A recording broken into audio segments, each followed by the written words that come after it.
Welcome back to Wheat Beat. My name is Jordan. I am 9 years old, and today I will be trying to bake using professional baking equipment. Do you think I could pull it off? Join us today and let's find out.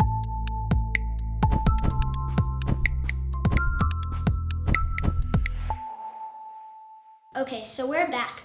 Today we're gonna bake brioche. It's a really hard recipe because it has a lot of butter in it, and it's hard with a lot of home equipment, so that's why I'm gonna be using some real professional baking equipment. Okay, so the first thing we're gonna do is we're gonna add 100 grams of water. Most of the hydration comes from the eggs. I know it doesn't sound like much.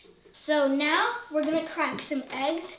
550 grams is what I need. That's where all the hydration comes. I hate wanting to crack eggs because then I have to wash my hands after. This is disgusting. I hate touching them. All right, so we have 10 eggs in total in here, and we're gonna dump it all in the mixer bowl.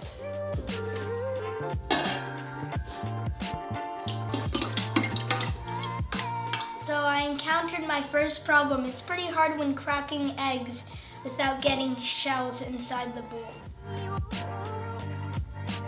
So now we're gonna add the yeast, but we're gonna add a special yeast. This is called osmotolerant yeast, and it helps when you have a lot of sugar in your recipe because other yeasts that are regular, they have a hard time working when there's a lot of sugar.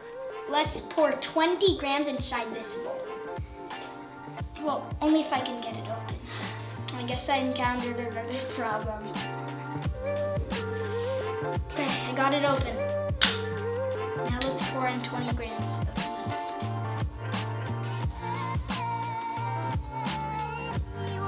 So we're gonna be adding the flour now. This is bread flour from Central Milling, and it's 11.5% gluten.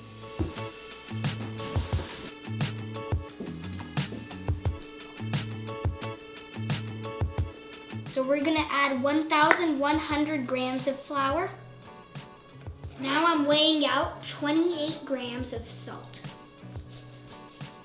Now we're gonna weigh out 132 grams of sugar.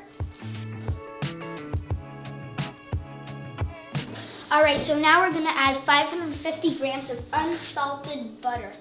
Each stick of butter is about 113 grams, so we're gonna need about 5 sticks. 3, 4, and 5. That's a lot of butter. That kind of looks like a tower of butter. We have the water with the eggs, we have the flour, we have the salt, we have the sugar, and we have the tower of butter. All right, so we're gonna pour the flour into the bowl, and we're gonna leave the butter and sugar for later in the mix. The sugar will get all the water and suck it all up. And to develop the gluten, you need water. And without water, you won't have a big gluten network. Oh, that's heavy.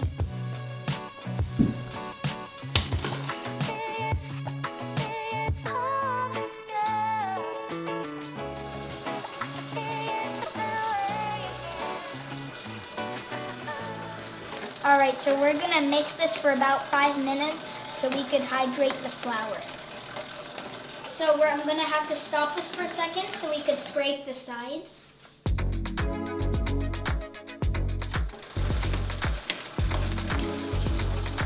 Flour looks fully hydrated, so we're gonna turn it up to the max speed so we could start developing the gluten even more.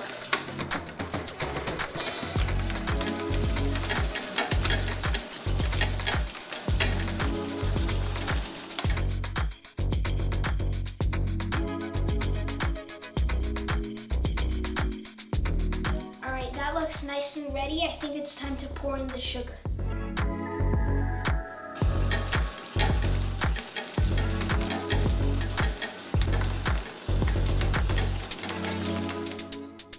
All right, now this is the hard part. We're gonna get the butter ready. Put this piece of parchment over the butter and the other piece of parchment. And we're gonna around it with this to flatten the butter.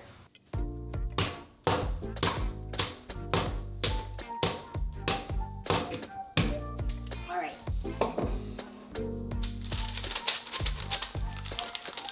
Now we take the scraper and we add it to the bowl. 5 sticks of butter later. This is the last batch we're putting in the dough. Wow, take a look at all that butter in such a small piece of dough. It's hard to get that much butter in this little dough. That's why you need so much professional equipment. All right, so believe it or not, it's been 25 minutes and it looks like the dough is pulling away from the walls and it looks really strong. Let's see if I can make a gluten window out of this. We're gonna shine it on the light to see if we can see through it. All right, it's time to take this out of the mixer.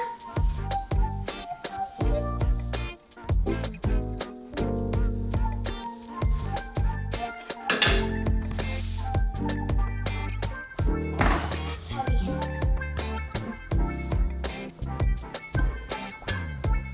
Temperature is 79 degrees. So now we're gonna cover it and let it bulk ferment for about an hour or an hour and a half.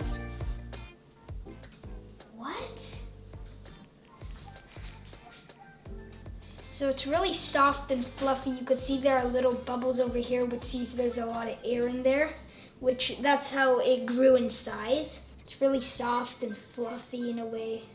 I'm gonna put it on its side so we can take out all of the dough. Now we're gonna do 80 grams on each piece of dough, and that will make 1. All right, so I've divided 30 pieces, and now I'm going to make little balls of them.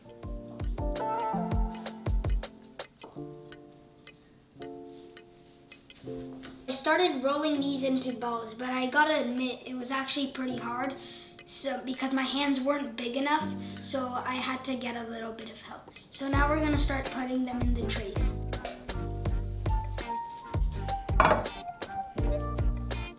Now that we put all of them in the tray, it's time to put them in the proofer.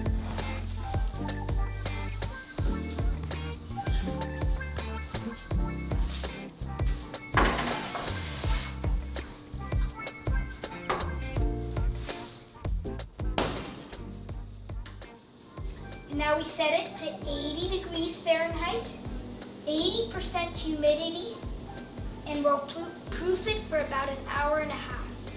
Wait, I kind of see them rising though.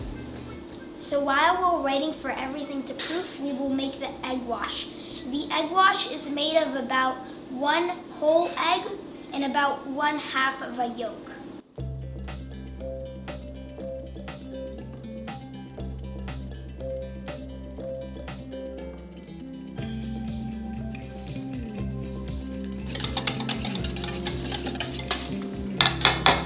All right, now we'll save this for later.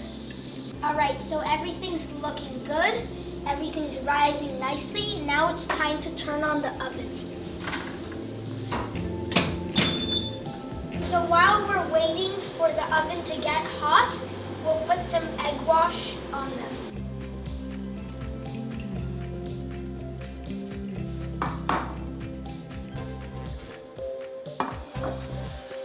We put on the egg wash. We will double check that it has been proofed properly, and by doing that we will gently press with our fingers on the dough, and you see how it bounces back slowly. That's a good sign, and it tells you that it's been proofed well.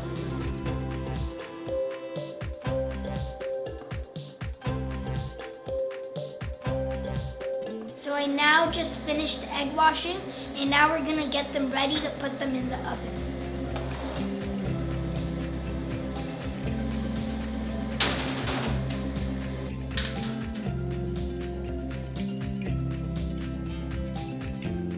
All right, so I've encountered a third problem. I cannot lift these trays, they are too heavy. So again, I'm gonna need a little bit of help. Okay, so this is my older brother Aiden, and he's gonna help me put it in the oven.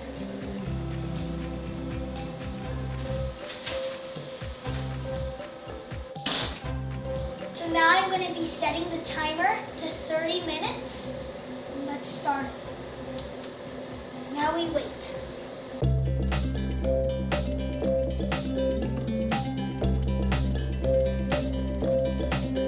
You can definitely see that egg wash is making it more shiny. It's getting brown and golden, and it smells fantastic. I won't be able to take these out once again, so I'll need a little bit of help. All right, so we just took it out of the oven. They look really nice. They look all crispy, and I bet they're really fluffy inside. And again, they smell so good. I just want to eat it now, but it needs to cool off. While we're waiting for these to cool, I just wanted to point out that this egg wash wasn't so evened up, and we should have went through all the sides because you could see little drops and it looks less beautiful. And the whole point of the egg wash is looks, not taste.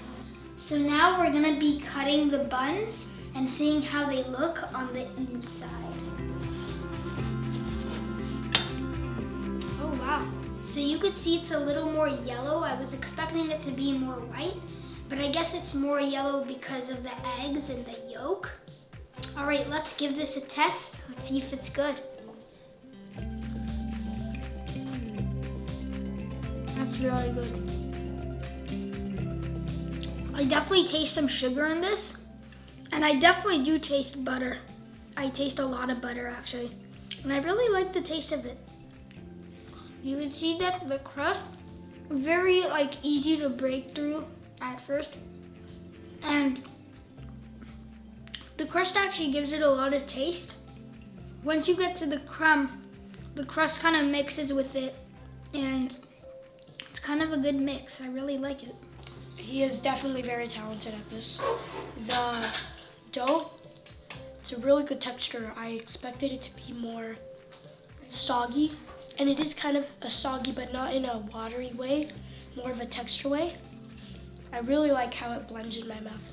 So I had a lot of fun baking this. I really enjoyed it, and I learned a lot about all the ingredients you have to do. But it's still hard for a 9-year-old to do these kind of stuff, like unloading and loading from the oven and shaping the actual bread, because my hands were too small and I need a little help with that. And also the egg wash could have been better because we didn't put them all on the sides. I love making videos like this, so if you like or give a comment or subscribe, that'll let me know that you guys like these videos and I can make a lot more. So thanks for watching, and until we meet again, go out there and bake something.